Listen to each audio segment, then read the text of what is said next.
Shadow Articuno is making its way into raids for 3 weekends in the month of June. So today we're going to check out, is it going to be worth raid battling for Shadow Articuno in excess of getting the shiny in Pokemon Go? So welcome to the Trainer Club. Here we go!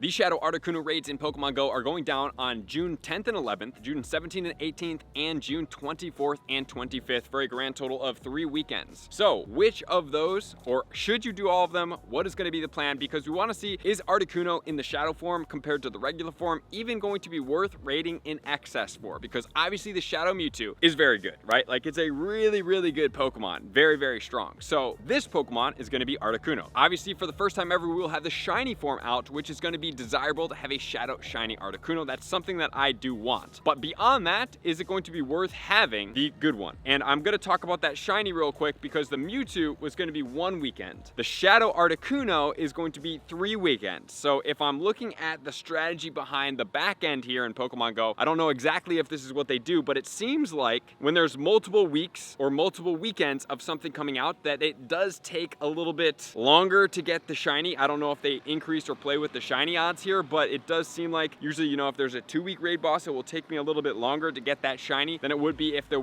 raid boss is out for a week or a weekend. Just saying, and to take that into consideration here. So for this Pokemon, Shadow Articuno and regular Articuno, it's going to be an ice and a flying type Pokemon. We'll break down how this Pokemon does sit, then we'll check it out in raid battles and then in PvP, and I'll give you a recommendation at the end. It's an ice and a flying type Pokemon. 3450 is going to be max CP. It does have an attack of 192, a defense of 236, and a stamina of 207. So this Pokemon kind of evenly keeled right there. Nothing that's sticking out in the attack or the defense or the stamina category. I did, however, max out my Shundo Articuno if you guys do want to see me do that up there. This Pokemon is going to be double weak to rock, single weak to steel, electric, as well as fire. It's going to double resist ground and single resist bug as well as grass. And the moves of this Pokemon are going to be Ice Shard and Frost Breath for the quick moves. And the charge moves are going to be Blizzard, Ice Beam, Ancient Power, Icy Wind, and then it does get Hurricane as well, and Hurricane is going to be a legacy move, meaning you will have to use an elite TM on this Pokemon. So when we're looking at all these moves, it does get some pretty good ice moves. It, however, does not get Avalanche, and it does not get Powder Snow, which are very, very good ice moves as far as meta attacker standpoint goes. It would have been cool to see Articuno come back here with a little bit more powerful of an ice move based on it being a legendary Pokemon, but unfortunately, as of right now, that is not what we have for ourselves. So this Pokemon, let's check out the ER value, which is going to be damage per second times total damage output average to see how good this Pokemon actually is in Pokemon Go. So let's check it out for itself and then we'll move onward. The Shadow Articuno with the best possible moveset is going to be Frost Breath and Ice Beam at 33.01. Then we do have the Blizzard in there, that's 32.88. I don't recommend the Blizzard, it's a 1-bar charge, not really the biggest fan of there. And then if we have the regular Articuno, Frost Breath and Blizzard on the regular is actually recommended a little bit higher, just barely higher at 28.74, and Frost Breath and Ice Beam at 28.65. And then if you guys do want to go to the second page and see where Hurricane does sit up and other things, you can do check that out. But for the Shadow Articuno, the Hurricane is going to be 31.25. Okay, so looking right off the top, when we do talk about these Pokemon for the meta attackers, we already know that 40 is going to be a pretty good breach for a top attacker, and then 45 to 50 is going to be something that could take over the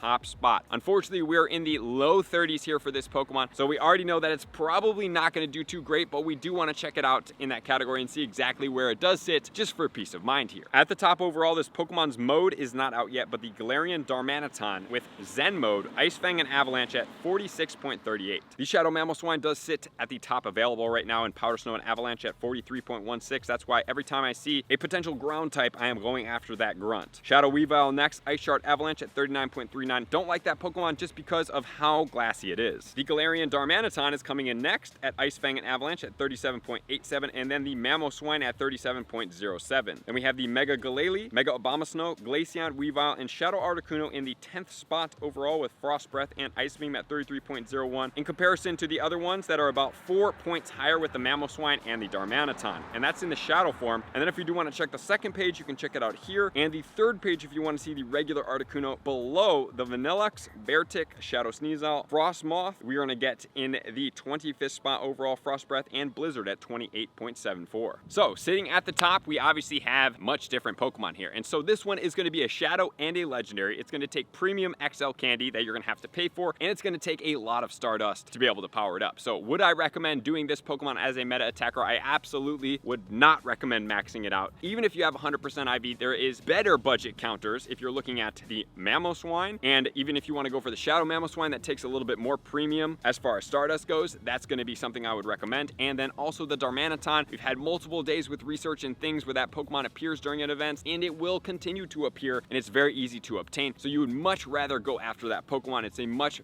safer and smarter move for the savings of your resources as far as money goes for XL candy and raids, and then also as far as Stardust. You can use this in much better spaces. You could have 2 lucky regular Mamoswines and max them out definitely before you could max out 1 Shadow Articuno. So far as a meta attacker, my recommendation is to not max this Pokemon. Even honestly, if you had the 100% IV, if you don't have a surplus of Stardust, I would suggest not doing so. And then we're going to move onward to the PvP battles, because maybe there's a saving grace for this Pokemon here. In the Great League, it's going to be ranked 222 or 304 with the Shadow, and then in the Ultra League, it's going to be the best ranked place that we can have it. However, with the IV recommendations of a 115-15, unfortunately coming out of the raids, the attack value is going to be at a 6 for the Shadow, and then you would have to purify it, which would bump it up 2 stats to be able to be at an 8. So unfortunately here speaking, we're not looking at the best place scenario to be able to raid for the Shadow Articuno and then get it. And the Shadow form is above 100 at 128, so it's not the best recommended here. And then maybe one more spot, the Master League, 66 for the regular and 76 for the Shadow. So the regular does prevail once again. And this Pokemon, however, is double weak to rock, so that's something that you are going to have to be cautious with, because there are some decent heavily hitter rock Pokemon that do populate the meta in PvP. So what do we do with this Pokemon? Honestly speaking, get your shiny and then quit. Or if you don't even care about the shiny, you don't have to do it, but I would like to have the shiny Shadow Articuno. I think it's great. However, it is going to be an in-person raid battle only, and that is going to be it. I will have the counter guides coming out soon this week. We have a lot going on this week. It's going to be a lot of fun. I hope you guys are ready for it. So thank you guys for tuning in and saving your resources and being proficient with yourselves in Pokemon Go with me in this video. So share it to anybody that's like, oh, Shadow Articuno shiny, I need to raid as much as possible, try to get the hundo. I mean, the hundo would be cool, but I would probably stick away from that Pokemon and go and put your resources into other Pokemon in Pokemon Go, even if it's not right now, in the future. So thank you guys for being here. To all my likers, comment, subscribers, Patreon members, everybody takes your support, subscription, and participation to the next level. I'm gonna see you guys out on the next video. Peace.